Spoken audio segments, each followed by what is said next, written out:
Okay, here we go. 10 ways for youth leaders to hinder the church. Youth leaders, we've got a big job ahead of us. And here are 10 things you need to keep in mind if you want to do that job poorly. 10 ways for youth leaders to hinder the church. Number 1, remember, youth time is just about fun and games. This is probably your most important thing.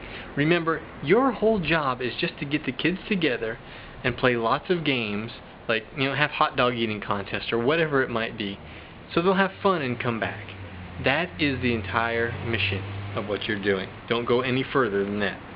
Number 2, if you do decide to teach, this is what you must do. You must dumb it down. Remember, they're only junior high and high schoolers.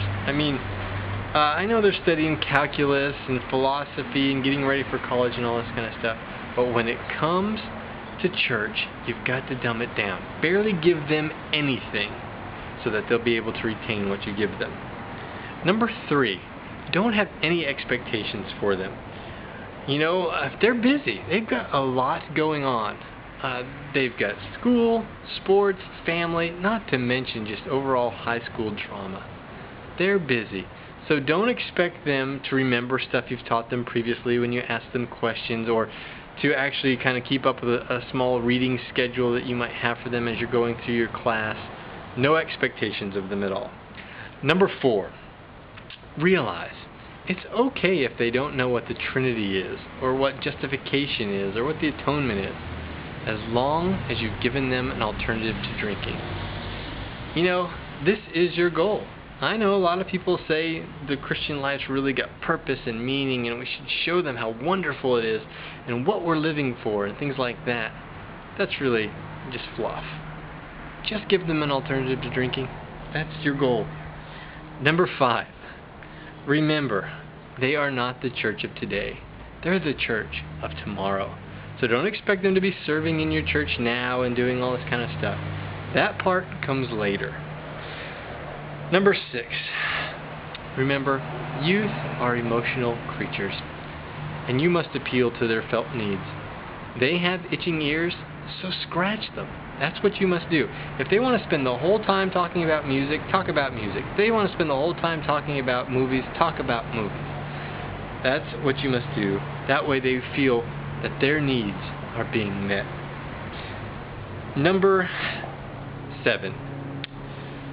If they're into something, say music or books, that bears the name Christian, realize that it's good. You do not need to check out stuff that they're into, especially if they tell you it's Christian, because it's obviously good. And if you go messing around and start snooping around on what they're actually reading and listening to, you might squelch that desire to look into Christian things. So don't look into stuff that they're reading or listening to that's Christian. Number 8. Remember, your job is not to develop a relationship of youth leader to one who is in your care. Your job is to develop a relationship of peer-to-peer. Your whole focus is to be their buddy. They don't need someone who they can come to who's kind of an authority or who has lived a little bit more. They need another high school pal. That's really what they need. So that is what you must be for them. Number 9, remember that in youth group, community is king. When you build a nice community, then you will start to feel the truth. I know there's a lot of people out there who say, how do you know what a good community is unless you know some truth about community and different things like that. They're actually wrong. Remember, truth comes from community. So keep that in mind. And number 10 goes right along with it. Don't worry about being theologically accurate. Be relationally accurate. It doesn't really matter if you're teaching them correct doctrine, as long as you are relationally accurate with them. So obviously these are 10 more ways, tongue-in-cheek, of hindering the church for youth leaders.